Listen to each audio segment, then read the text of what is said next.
नमस्कार. आपण ऐकतोय डॉक्टर सौ कुमुदताई गोसावी लिखित हरिगंध. परमपूज्य हरिकाका गोसावी यांचं चरित्र अनुभव ग्रंथ. आजचा भाग आपला चालला आहे 8वा. असे आजी आणि आजोबा जन्मोजन्मी दे.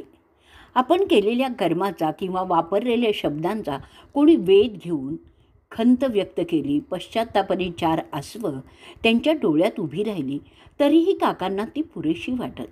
ते त्या व्यक्तीची समजूत काढून तिला हसायला लावत, मग ती व्यक्ती घरातली असू देत किंवा बाहेरची असू देत. काकांसाठी सर्वजण त्यांच्या परिवारातलीच असायची. हरिकाकांची नात मीरा तिच्या अजोळी वाढली, त्यामुळे तिच्यावर अजोळचे संस्कार अधिक घडले. तिला आपल्या धाकट्या भावाला आनंदला कोणी अंदा म्हटलं की खूप राग यायचा. घरातही कोणी कोणाला एखादा अपशब्द वापरला की ती खूप चिडायची, रुसायची. एकदा तिला खुद्द तिची आजीच रागाच्या भरात एक अपशब्द बोलून गेली. ते तिच्या मनाला एवढं लागलं की तिचं रडणं काही केलं थांबेना. आजीसह सर्वांनी तिची समजूत काढली, पण गंगा यमुनेचं वाहणारे प्रवाह काही केल्या थांबेनात. तिचं रडणं थांबल्याशिवाय कुणाला जेवताही येईना. अखेर ही गोष्ट काकांच्या कानी गेली. काका तिला जवळ घेऊन तिची समजूत काढू लागले. अगं, तुझ्या आजीला काशी यात्रेला जायचं आहे, तेव्हा तिच्या पापाचा वाटा पूर्ण नको का करायला, असं म्हणताच मीरा खुदकन हसली आणि सर्वांचं काम झालं. सौ मेधा म्हणते, आम्ही शाळेत जायला निघालो ना की आज्या आम्हाला एखादं काम सांगत. त्यावेळी आम्हाला त्यांचा खूप राग यायचा, परंतु आम्ही त्यांचं काम उरकून शाळेत पोचल्यावर बघायचो तो त्या दिवशी आमच्या शाळेतल्या बाईंनाच नेमका उशीर झालेला असायचा. त्यामुळे आज्याच्या कामामुळे आपल्याला कधी शिक्षा झाली आहे असा अनुभव आम्हाला कधीच आला नाही. एखाद्या वेळी अचानक पाऊस सुरू झाला तर काका छत्री घेऊन नातींच्या शाळेत जात असत. त्यांना स्वतः छत्रीतून घरी सुरक्षित न भिजता घेऊन येत असत. आज्याची त्वचा अतिशय मऊ मऊ रेशमासारखी होती. बालपणी आम्ही लोण्यावरून हात फिरवावा तसा त्यांच्या अंगावरून हात फिरवला की वाटायचं. नातींना त्यांचं मोठं अप्रूप वाटत राहायचं. कंगवा घेऊन त्यांची शेंडी विंचरली की ते नातींना रागवत नसत. हरिकाकांच्या पायांची ठेवण अतिशय सुरेख होती. त्यांची ती पदयुगलं पाद्यपूजेसाठी ज्यावेळी एखाद्या परातीसारख्या पात्रात ठेवली जात तेव्हा त्यावर खेळलेली दृष्टी ढळतच नसे. आज्यांनी कधी पाय चेपायला सांगितले ना की आम्हा बहिणींमध्ये त्यासाठी स्पर्धा लागायची. एकदा त्या चरणांना स्पर्श केला की ते चरण त्या बालवयातही सोडावेसे वाटत नसत. असा अनुभव सौमेधा मोठ्या अभिमानाने सांगते. सांगतानाही नुसत्या आठवणे आनंदून जाते.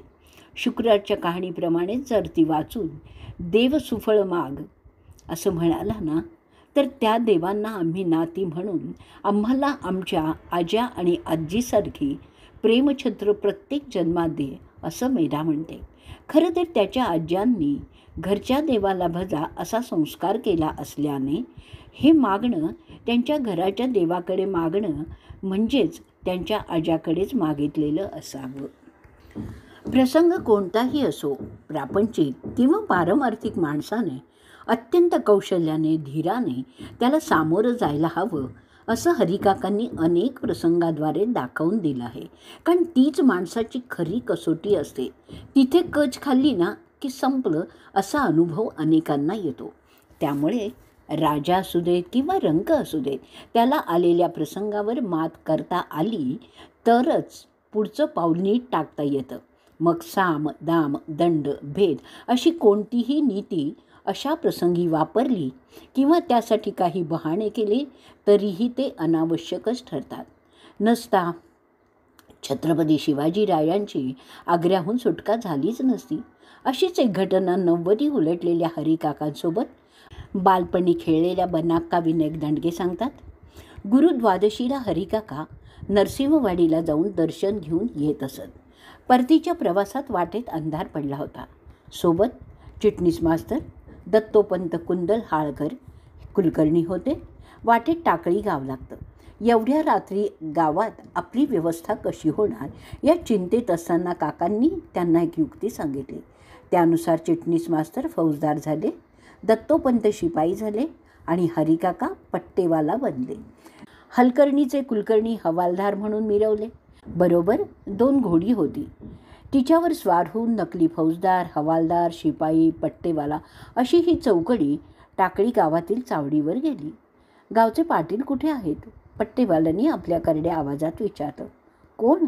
कृष्णा पाटील का? एका गावकऱ्याने विचारताच पट्टेवाला म्हणाला, होय, कृष्णा पाटीलच. बोलवू का पाटलाला?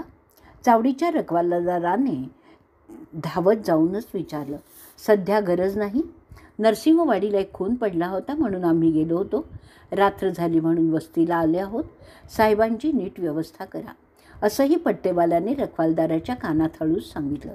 त्यामुळे व्यवस्था चोख झाली. चहा, पाणी, जेवण सर्व व्यवस्था चांगली व्हावी, साहेबांची बिडदास्त राहावी म्हणून रखवालदाराने परोपरीने काळजी घेतली. जेवणाचा आग्रह करू लागला तेव्हा हरी पट्टेवाला त्याला म्हणाला, फौजदार बामण लई तापट, रातचं खाणं पिणं चालत नाही.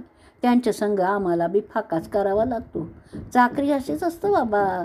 रखवालदाराला हरिपट्टेवाल्याचे बोल एकदम पटले. त्यांनी खुशीत येऊन खिशातली विडी काढून तंबाखूचा चुट्टा ओढायला दिला. काकांनी ती ओढली. रात्री कितीतरी वेळ रखवालदार त्या पट्टेवाल्याशी आपल्या आयुष्यातील सुखदुःखाच्या गोष्टी सांगत राहिला. आपल्या जवळच्या मित्राला सांगाव्या अगदी तशाच. दुसऱ्या दिवशी पहाटे रखवालदार जागा होण्यापूर्वीच आलेली मंडळी रात्रभर आराम करून परतली होती. हरिकाका यमकन मर्डीला असताना रोज पहाटे कोणीही उठण्यापूर्वी उठून तिथल्या गोविंदराव जोशी यांच्या वाड्यात जाऊन रोज सडा रांगोळी करून यायचे. गोविंदरावच्या गडी माणसांनाही कित्येक दिवस याचा थांगपत्ताही नव्हता. त्यातील एक जण मुद्दाम पाळत ठेवून बसला तेव्हा हरिकाकांना बघून तो चकितच झाला. गोविंदरावांनी त्या संदर्भात हरिकाकांना हात जोडून विचारलं तेव्हा अगदी सहज उद्गारले ते, अरे, श्रीखंड्याच्या रूपाने साक्षात श्रीकृष्णाने नाथांच्या घरी पाण्याच्या कावडी वाहिल्यात. मी तर केवळ सडा रांगोळी करून आपले सेवा ऋण फेडतोय. पूर्वी हरिकाका तसे प्रसिद्धी परांगमुखच. प्रारंभी तर ते येणाऱ्या लोकांना विचारेत, माझं नाव तुला कोणी सांगितलं रे? ज्याने सांगितलं असेल ना त्याचं वाटोळं होईल. त्यामुळे लोक घाबरून जायचे. काकांचं नाव तर त्यांना फारसं घेण्याचं कोणी धाडसच करत नसत. तरीही प्रापंचिक समस्या घेऊन येणाऱ्यांचं मोहोळ त्यांच्या भोवती असायचंच. अशाच कामानिक पूर्तीसाठी आलेल्या एका गृहस्थाला काकांनी विचारलं. त्यांनी नाव सांगितलं. त्यावर काका एकदम उसळून म्हणाले, त्याला म्हणावं, मग भोग आता तुझ्या कर्माची फळं. असं मुखाने म्हणणाऱ्या हरिकाकांनी नंतर आपली वाणी खोटी ठरावी म्हणून देवाला अभिषेक करून चक्क त्याला साकडं घातलं. हिरलग्याच्या दिवी अण्णांचे चिरंजीव विष्णूपंत दंडगे यांना हरिकाकांचं बालपणीचं एक दृश्य आठवलं. काकांना पूर्वी संचार होत असे. त्यावेळी त्यांचा चेहरा अत्यंत तेजस्वी आदिनारायणासारखा भासत असे. त्या तेजोमय अवस्थेत काका खूप वेळ असायचे. आसनस्थ बसायचे, अगदी शांत असायचे. एकदा काका एका महत्त्वाच्या कामासाठी घरातून बाहेर पडताना देवदर्शनासाठी गेले. ते देवघराच्या दारातच एक मोठा भुजंग आडवा आला आणि काकांचं काम तर राहिलंच, परंतु ज्यांच्या कामासाठी काका आपणहून मदतीला धावले होते त्या गोविंदरावांचं कामही राहून गेलं आणि त्यांना बसायचा तो फटका बसला. त्याचीही खंत काकांना आयुष्यभर होती. विधिलिखित अटळ असतं हे माहीत असूनही हरिकाकांनी आयुष्यभर प्रयत्नांती परमेश्वर हेच सूत्र सर्वांसमोर ठेवलं.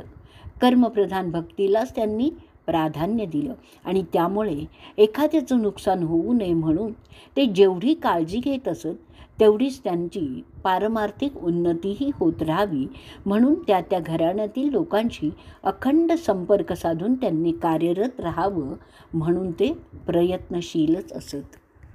आजचा भाग आपण इथे संपवणार आहोत. हरिओम.